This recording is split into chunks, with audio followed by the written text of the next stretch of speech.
Welcome to mega 9 TV. నేను మీ జనని.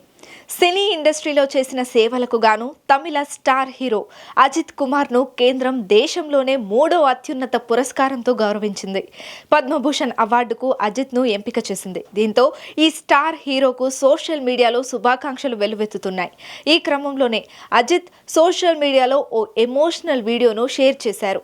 ఇంతటి గౌరవం దక్కడం తనకు ఎంతో సంతోషంగా ఉందన్నారు అజిత్. ఈ సమయంలో తన తండ్రి తనతో ఉంటే బాగుండేదని, తనను చూసి ఆయన ఎంతో గర్వపడేవారంటూ ఎమోషనల్ అయ్యారు. ఈ వీడియో ఇప్పుడు నెట్టింట్లో వైరల్ అవుతోంది.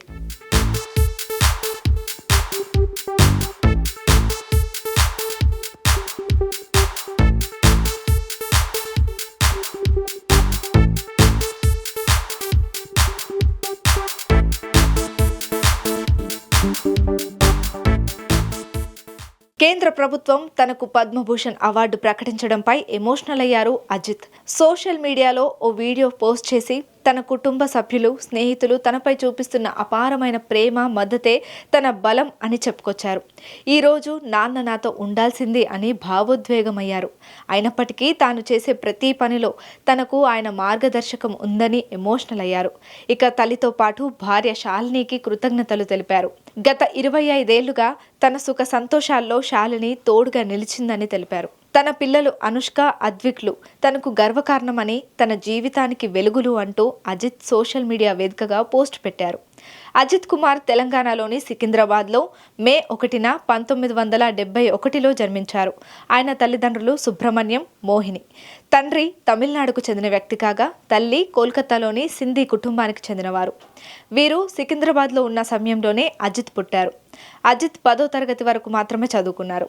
ఆయన అనేక భాషల్లో అనర్గళంగా మాట్లాడగలరు. తెలుగు, తమిళం, కన్నడం, మలయాళంతో పాటు ఇంగ్లీష్లోనూ ఫ్లూయెన్స్గా మాట్లాడగలరు. అజిత్ కుమార్ 1990లో ఇండస్ట్రీలోకి అడుగుపెట్టారు. తన టాలెంట్తో కొద్ది రోజుల్లోనే హీరోగా మారారు. తెలుగు సినిమా ప్రేమ పుస్తకంతో హీరోగా కెరియర్ స్టార్ట్ చేశారు అజిత్. 2000లో ప్రముఖ హీరోయిన్ శాలినిని పెళ్లి చేసుకున్నారు. తమిళ చిత్రసీమలో అగ్రగామిగా ఉన్న అజిత్ కుమార్ 60కి పైగా చిత్రాల్లో నటించారు. ఇప్పుడు మిస్ తిరుమేని దర్శకత్వం వహించిన విదాముయార్చి, అదిక్ రవిచంద్రన్ దర్శకత్వం వహించిన గుడ్ బ్యాడ్ అగ్లీ చిత్రాల్లో నటిస్తున్నారు. అజిత్ 3 సార్లు ఫిలింఫేర్ బెస్ట్ యాక్టర్ అవార్డులు అందుకున్నారు. ఇక అజిత్ కు ఫార్ములా రేస్ అంటే మక్కువ ఎక్కువ. ఈ ఏడాది దుబాయ్ వేదికగా జరిగిన ఇంటర్నేషనల్ కార్ రేస్లో అజిత్ కుమార్ జట్టు 3వ స్థానంలో నిలిచింది.